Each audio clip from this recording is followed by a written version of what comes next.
Assalamualaikum warahmatullahi wabarakatuh. Pada pertemuan kali ini, kita akan membahas mengenai cost of capital ya atau biaya modal. Dari materi sebelumnya kan sudah kita bahas mengenai manajemen kas. Selanjutnya kita akan membahas apa itu biaya modal. Oke, apa itu biaya modal? Yang pertama di sini ada pengertian modal ya. Modal ini merupakan dana yang digunakan untuk membiayai pengadaan aktiva dan operasional perusahaan ya. Nah, dananya di sini bisa berasal dari beberapa sumber. Salah satunya adalah dari hutang, baik hutang jangka pendek maupun hutang jangka panjang ataupun yang berasal dari saham ya, dari surat-surat berharga, sekuritas atau efek seperti misalnya saham dan juga obligasi. Nah, dalam memperoleh dana, khususnya yang berasal dari hutang, yang bersumber dari hutang gitu ya, dan juga dari saham dan juga obligasi, ini akan ada yang disebut dengan biaya modal. Apa itu biaya modal? Biaya modal di sini adalah biaya real yang harus ditanggung perusahaan untuk memperoleh dana dari berbagai sumber. Sebagai contoh, misalnya kita memiliki hutang ke bank sebesar 10 juta rupiah dengan bunga senilai 10% per tahun. Nah, besarnya bunga tersebut yang kita keluarkan yaitu 10% dari total pinjaman pokoknya ya, itulah yang disebut dengan biaya modal. Kemudian ada lagi juga biaya administrasi, kemudian biaya notaris, termasuk juga di dalamnya ada biaya materai dan sebagainya ya. Nah, biaya-biaya yang dikeluarkan dalam rangka memperoleh dana tersebut, inilah yang disebut dengan biaya modal. Jadi misalnya kita memiliki pinjaman ke bank sebesar 10 juta rupiah, kemudian kita harus mengeluarkan biaya modal sebesar 2 juta rupiah, sehingga dana efektif yang kita gunakan ya, yang kita peroleh dari bank tersebut sebetulnya bukan 10 juta rupiah, melainkan hanya 8 juta rupiah saja, karena 2 juta rupiahnya ini adalah biaya modalnya ya. Nah, biaya modal atau cost of capital ini berasal atau muncul yang disebabkan karena adanya hutang ya. Nah, salah satunya adalah hutang jangka pendek, di mana hutang jangka pendek ini contohnya adalah hutang dagang, hutang wesel, hutang kredit jangka pendek dari bank ya, seperti misalnya di bawah 1 tahun.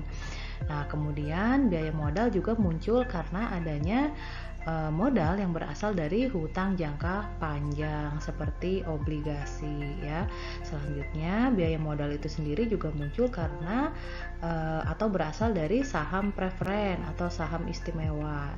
Jadi kalau saham itu kan ada saham preferen, ada saham biasa ya, atau disebut dengan common stock. Kalau preferen disebut dengan preference stock atau saham istimewa, di mana saham ini kalau perusahaan mendapatkan laba ataupun rugi, pemilik dari saham preferen ini tetap memperoleh dividen ya atau laba dari saham tersebut. Sementara pada common stock atau saham biasa, jika perusahaannya memperoleh laba maka dia akan mendapatkan dividen, jika rugi maka dia tidak mendapatkan dividen ya. Nah, kemudian selanjutnya berasal dari laba ditahan atau dividen ya, cost of retained earning.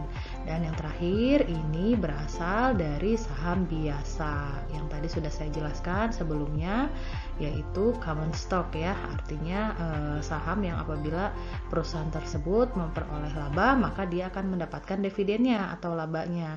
Sedangkan jika perusahaan memperoleh atau menderita kerugian, maka investor tersebut tentu saja tidak akan memperoleh dividen atau laba dari saham tersebut. Nah, selanjutnya kita akan masuk ke contoh untuk perhitungan cost of capital atau biaya modal ya, yang bersumber atau berasal dari hutang dagang ya. Di sini rumus yang digunakan adalah cash diskon yang hilang dibagi jumlah rata-rata hutang dagang selama 1 tahun. Cash diskon yang hilang di sini maksudnya adalah karena pembeliannya secara hutang gitu ya atau kredit, tentu saja cash diskonnya ini akan hilang karena kan kalau pembayaran dilakukan secara cash gitu ya di awal, ini kan biasanya mendapatkan diskon ya, seperti yang sudah pernah saya bahas sebelumnya. Contohnya misalnya persyaratan kredit adalah 4 4/10/N/30. Nah, artinya adalah pembeli akan mendapatkan diskon sebesar 4% jika dibayarkan 10 hari sejak terjadinya penjualan dengan jatuh tempo selama 30 hari ya. Nah, karena pembelian ini dilakukan secara kredit gitu ya, maka cash diskonnya ini tentu saja akan hilang jika tidak memanfaatkan masa diskon gitu ya. Nah, kita masuk ke contoh. Di sini cash diskon yang hilang selama 1 tahun adalah sebesar 1 juta rupiah dan hutang dagang rata-rata sebesar 200 juta rupiah. Jika pajak penghasilan adalah sebesar 40%, maka berapa besarnya cost of capital dari hutang dagang tersebut ya? Maka bisa kita hitung besarnya COC ya.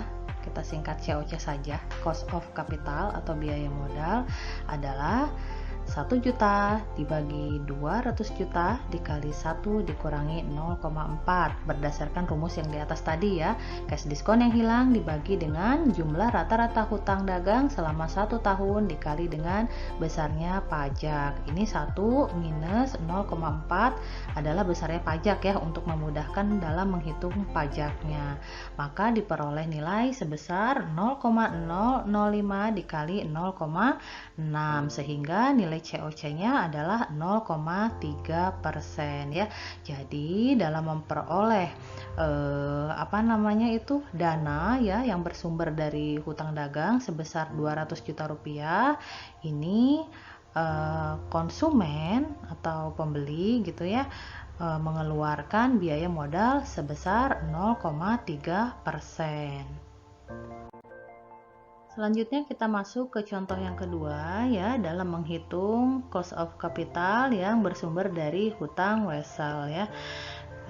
Kita langsung masuk ke contoh. Di sini ada contoh ya, perusahaan mengadakan hutang wesel dengan nominal 200 juta rupiah dengan bunga 10% per tahun dan umurnya adalah 1 tahun jangka waktunya ya. Tentukan berapa besarnya cost of capital dari hutang wesel tersebut.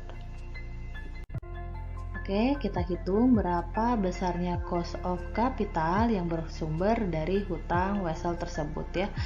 Nah, di sini bunga yang dibayarkan adalah sebesar 10% dari total hutangnya, di mana total hutangnya adalah 200 juta rupiah sehingga besarnya bunga yang dibayarkan adalah senilai 20 juta rupiah. Selanjutnya, berapa besarnya dana hutang yang efektif digunakan? Nah, karena hutangnya adalah senilai 200 juta rupiah ya, kemudian bunga yang harus dibayarkan adalah 20 juta rupiah, maka sebetulnya hutang yang efektif digunakan hanya senilai 180 juta rupiah saja gitu ya, karena 20 jutanya ini masuk ke dalam cost of capital atau biaya modal, yaitu biaya yang harus dikeluarkan dalam rangka memperoleh dana ya atau modal.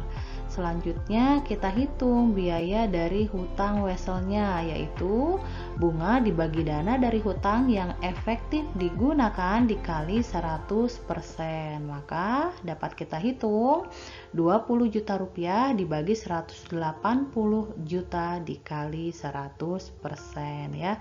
Maka biaya hutang weselnya adalah sebesar 11,11%.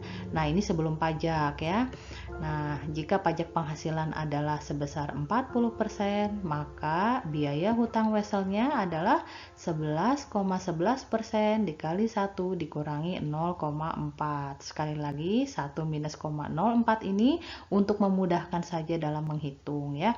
Sehingga diperoleh besarnya cost of capital yang bersumber dari hutang wesel ini adalah senilai 6,67%.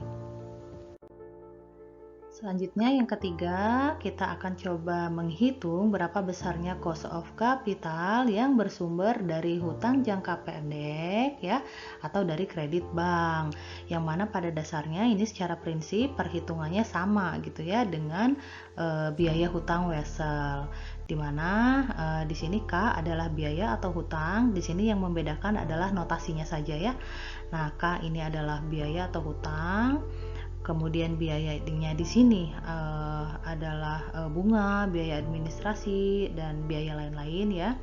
Kemudian after tax-nya menghitungnya adalah K dikali 1 dikurangi dengan besarnya pajak atau tax ya.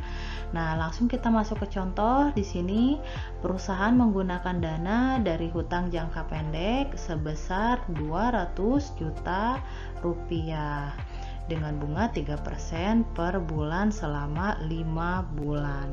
Terdapat persyaratan bank bahwa aktiva yang dijadikan jaminan harus diasuransikan gitu ya selama umur kredit. Besarnya premi asuransi tersebut adalah sebesar Rp200.000. Nah, di sini akan kita hitung berapa besarnya cost of capital atau biaya modal yang dikeluarkan dari hutang jangka pendek ini atau kredit bank ini ya. Nah, langkah awal kita hitung dulu berapa besarnya biaya yang dikeluarkan ya untuk memperoleh dana tersebut ya. Nah, kita hitung berapa besarnya biaya. Di sini biayanya adalah bunga ditambah dengan premi asuransi, di mana bunganya adalah sebesar 3% dengan total hutang sebesar 200 juta rupiah ya. Tadi kan jangka waktunya adalah selama 5 bulan sehingga biaya yang dikeluarkan adalah 200 juta dikali 3% dikali dengan 5 ditambah besarnya premi asuransi yaitu Rp200.000, maka total biayanya adalah 30 juta ditambah 200.000 yaitu Rp30.200.000 ya. Nah, dana efektif yang digunakan berarti 200 juta dikurangi Rp30.200.000 yaitu sebesar Rp169.800.000. Ini dana efektif yang digunakan karena tadi ya ada biaya yang harus dikeluarkan dari total pinjaman senilai 200 juta tersebut ya. Nah, maka besarnya biaya hutang jangka pendek sebelum pajak adalah Rp30.200.000 dibagi dengan Rp169.800.000 yaitu biaya dibagi dengan dana efektif yang digunakan dikali 100% ya. Diperoleh biaya hutangnya adalah 17,79%. Ini sebelum pajak ya. Nah, di mana pajaknya adalah 40%. Maka jika tingkat pajak 40%, biaya setelah pajaknya adalah 10,67%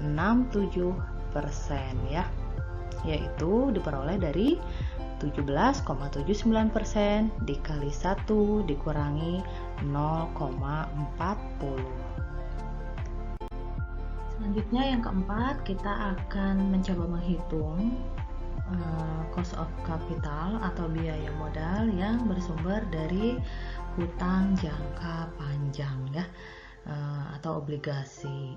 Nah, di sini rumus yang digunakan adalah KD sama dengan C ditambah F dikurangi P dibagi dengan N dibagi dengan F ditambah P dibagi 2 dikali 100% ya, dimana notasi-notasi ini adalah C yaitu bunga tahunan, kemudian F adalah harga nominal dari obligasi tersebut ya, kemudian P adalah harga pasar, dan N adalah umur obligasi.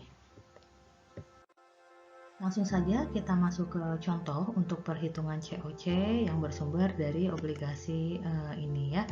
Nah, di sini ada contoh perusahaan mengeluarkan obligasi dengan harga nominal sebesar 100.000 per lembar ya, per lembar obligasi, dan memiliki umur 4 tahun, umur ekonomis atau umur investasinya ya. Nah, kemudian harga jual obligasinya sekarang adalah 92.000 ya. Kalau tadi itu kan 100.000 adalah harga nominal. Nah, harga jualnya adalah 92.000 dan kupon obligasi, kupon di sini adalah bunganya ya sebesar 24%. Berapa besarnya biaya modal atas obligasi tersebut? Kita akan coba hitung. Oke, selanjutnya bisa kita hitung berapa besarnya cost of capital atau biaya modal yang bersumber dari obligasi atau surat hutang ya. Nah, di sini kita hitung dulu total biaya yang dikeluarkan dengan cara yang pertama adalah menghitung besarnya bunga tahunan. Tadi bunganya itu adalah 24% ya, dikali dengan harga nominalnya ya, Rp100.000, sehingga besarnya bunga adalah Rp24.000. Kemudian selanjutnya kita hitung juga besarnya selisih harga per tahun dengan cara mengurangi harga nominal dengan harga jual dibagi dengan jangka waktu dari obligasi tersebut. Jadi surat hutang tersebut itu jatuh temponya adalah 4 tahun ya, sehingga selisih harga per tahunnya adalah Rp2.000. Maka besarnya total biaya adalah Rp26.000, yaitu Rp24.000 ditambah dengan Rp2.000 ya. Nah, sehingga besarnya penerimaan bersih di sini bisa kita hitung harga nominal ditambah dengan harga jualnya ya, 100.000 ditambah 92.000 dibagi dengan 2, sehingga besarnya penerimaan bersih adalah Rp96.000. Nah, dengan demikian cost of capitalnya atau biaya modalnya di sini bisa kita hitung ya. KD yaitu total biaya dibagi dengan penerimaan bersihnya ya, yaitu Rp26.000 dibagi dengan Rp96.000 dikali dengan 100%, sehingga besarnya cost of capital atau biaya modal yang bersumber dari obligasi ini adalah sebesar 27,08%. Ini jika sebelum pajak ya. Nah, jika tingkat pajak ini adalah sebesar 40%, misalnya ada besarnya pajak gitu ya yang diperhitungkan, maka 27,08% ini tinggal dikali dengan besarnya pajak ya, dikali dengan 1 dikurangi 0,4 sama dengan 16,25%. Ini sudah dikurangi dengan pajak ya. Jadi besarnya cost of capital atau biaya modal yang bersumber dari obligasi adalah sebesar 16,25%. Selanjutnya kita masuk ke contoh soal untuk menghitung cost of capital yang bersumber dari saham preferen atau saham istimewa ya. Nah, biaya penggunaan dana yang berasal dari saham preferen ini dapat dihitung dengan cara membagi dividen per lembar dengan harga neto atau harga bersih ya yang diperoleh dari penjualan selembar saham preferen tersebut ya. Sehingga di sini rumusnya bisa kita gunakan KP sama dengan D dibagi P dikali 100% ya, di mana KP ini adalah biaya saham preferen, D adalah dividen saham preferen, dan P adalah harga saham preferen bersih atau harga neto. Langsung saja kita masuk ke contoh soal untuk perhitungan biaya modal yang bersumber dari saham preferen atau saham istimewa ya. Nah, di sini ada perusahaan yang menjual saham preferen yang memberikan dividen ya sebesar Rp100 per tahun dengan harga saham Rp1.000 dan floating cost di sini adalah fee yang dibayarkan ya kepada lembaga investasi atas penjualan sekuritas atau surat berharga ya. Dalam hal ini adalah saham preferen, yaitu sebesar Rp20 per lembar. Nah, tentukan besarnya cost of capital dari saham preferen tersebut. Di sini langkah awalnya adalah kita tentukan dulu berapa besarnya harga neto atau harga bersihnya ya. Nah, harga preferen bersih ini bisa kita hitung 1.000 dikurangi dengan besarnya floating cost tadi ya. Jadi 1.000 dikurangi dengan 20 sama dengan 980.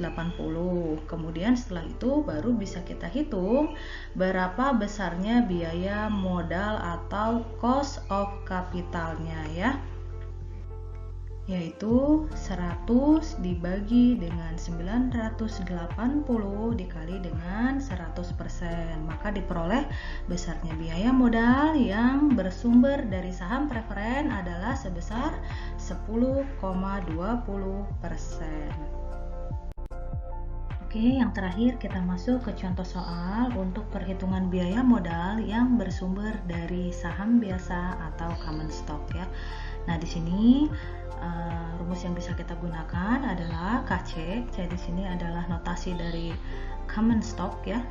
Dengan rumus D dibagi P ditambah G ya. D di sini adalah dividen ya.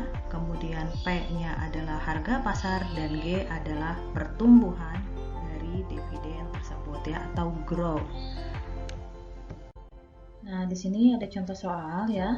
Perusahaan mengeluarkan saham biasa yang laku dijual dengan harga Rp7.000 per lembar ya.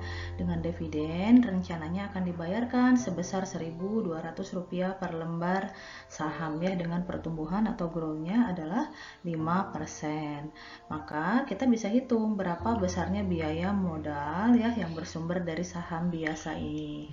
Dengan melihat rumus tadi di mana D dibagi P ditambah dengan G ya, maka di sini bisa kita hitung dividennya yaitu sebesar 1.200, kemudian P atau harga jual ya atau harga pasarnya adalah sebesar 7.000 ditambah pertumbuhannya atau growth-nya adalah 5%, sehingga diperoleh besarnya biaya modal yang bersumber dari saham biasa atau common stock pada contoh soal ini adalah sebesar 22,14%. Oke, selanjutnya kita masuk bagaimana cara menghitung biaya modal yang berasal dari beberapa sumber. Kalau pada slide-slide sebelumnya itu kita menghitung cost of capital atau biaya modal yang berasal dari satu sumber saja ya, seperti misalnya dari obligasi, dari saham preferen atau saham biasa gitu ya. Nah, di sini bagaimana cara menghitung jika dana itu berasal dari beberapa sumber, bagaimana menghitung total dari keseluruhan biaya tersebut ya. Di sini untuk menghitung besarnya biaya modal ya, ada beberapa poin. Salah satunya adalah dalam perhitungannya ini komponen yang dimasukkan adalah komponen yang berasal dari hutang jangka panjang. Jadi hutang jangka pendek ini tidak diikut sertakan ya. Kemudian pada umumnya hutang jangka panjang dan modal sendiri merupakan unsur untuk menghitung biaya modal rata-rata tertimbang. Kemudian perhitungan dari biaya modal rata-rata tertimbang ini dengan basis setelah pajak atau after tax ya. Dan yang terakhir, biaya modal rata-rata ini dapat digunakan sebagai alat untuk membuat keputusan dalam pemilihan investasi. Oke, di sini rumus yang bisa kita gunakan untuk menghitung besarnya biaya modal yang berasal dari beberapa sumber ya, atau kita hitung dengan biaya modal rata-rata tertimbang. Rumusnya adalah WACC sama dengan WD dikali KD ya. Dikali dengan 1 dikurangi T ditambah WP dikali KP ditambah WS dikali KS atau KC ya. Nah, notasi ini adalah di mana WD adalah persentase hutang dari modal, kemudian WP adalah persentase saham preferen ya, WS adalah persentase saham biasa atau laba ditahan, kemudian KD adalah biaya hutang, KP adalah biaya saham preferen, KS adalah biaya laba ditahan, KC adalah biaya saham baru gitu ya, biaya saham biasa baru, kemudian T adalah pajak. Jadi ini adalah notasi yang bisa kita gunakan ya. Kita langsung masuk ke contoh. Di sini ada contoh soal ya.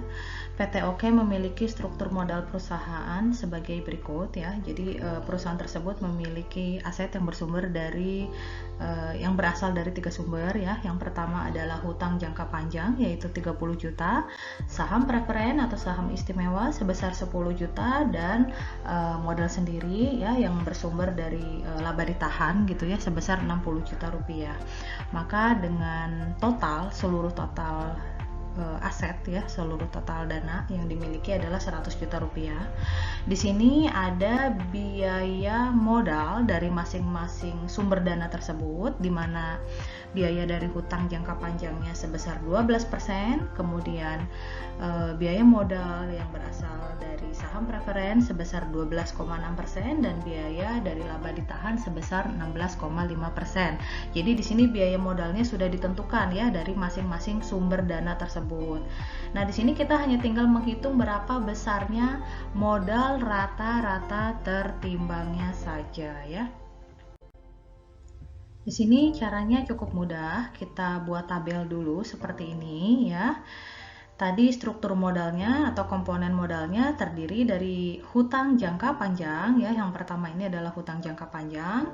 Kemudian yang kedua ada saham preferen dan yang ketiga ada laba ditahan.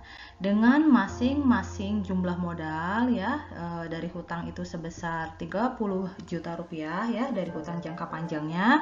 Kemudian dari saham preferennya 10 juta rupiah dan dari laba ditahan sebesar 60 juta rupiah. Maka total modalnya adalah 100 juta rupiah. Nah, kemudian tadi besarnya biaya modal per komponen sudah ditentukan ya pada soal, yaitu biaya modal dari hutang jangka panjang sebesar 12%, biaya modal dari saham preferen sebesar 12,6%, dan yang terakhir biaya modal dari laba ditahan sebesar 16,5%. Nah, ini mudah caranya bagaimana menghitung biaya rata-rata tertimbangnya ya. Kita kalikan jumlah modal dengan biaya modal per komponen. Jadi, untuk hutang jangka panjang ini 30 juta dikali dengan 12% ya, boleh didesimalkan dulu juga boleh. Maka di sini diperoleh jumlah biaya modal per komponen untuk hutang jangka panjang adalah sebesar Rp3.600.000. Untuk saham preferen ya 10 juta dikali 12,6% adalah Rp1.260.000. Sedangkan laba ditahan jumlah biaya modalnya adalah Rp9.900.000, sehingga jumlah biaya modal dari seluruh komponen ini adalah Rp14.760.000. Nah, setelah kita tentukan berapa besarnya jumlah biaya modal per komponen ini, kita bisa hitung berapa biaya rata-rata tertimbangnya, yaitu dengan cara jumlah biaya modal per komponen dibagi dengan jumlah modalnya ya. Nah, di sini sehingga Rp14.760.000 dibagi dengan jumlah modalnya yaitu Rp100 juta. Maka nilai dari rata-rata biaya rata-rata tertimbang atau WACC-nya di sini adalah 14,76%. Atau bisa juga kita hitung dengan cara berikut ya, dengan merubah jumlah dari masing-masing modal dalam bentuk persentase. Kalau tadi kan pada soal besarnya hutang jangka panjang adalah 30 juta rupiah, saham preferen 10 juta rupiah, dan laba ditahan 60 juta rupiah. Ini kita rubah dulu dalam bentuk persentase, kemudian kita kalikan dengan biaya modal per komponen ya. Di sini bisa kita lihat hasilnya sama ya, yaitu sebesar 14,76% ya untuk biaya modal dari rata-rata tertimbang ini yang diperoleh dari jumlah modal dikali dengan biaya modal per komponen ya. Sekian untuk materi kali ini, semoga dapat dipahami. Terima kasih, mohon maaf untuk segala kekurangannya. Wassalamualaikum warahmatullahi wabarakatuh.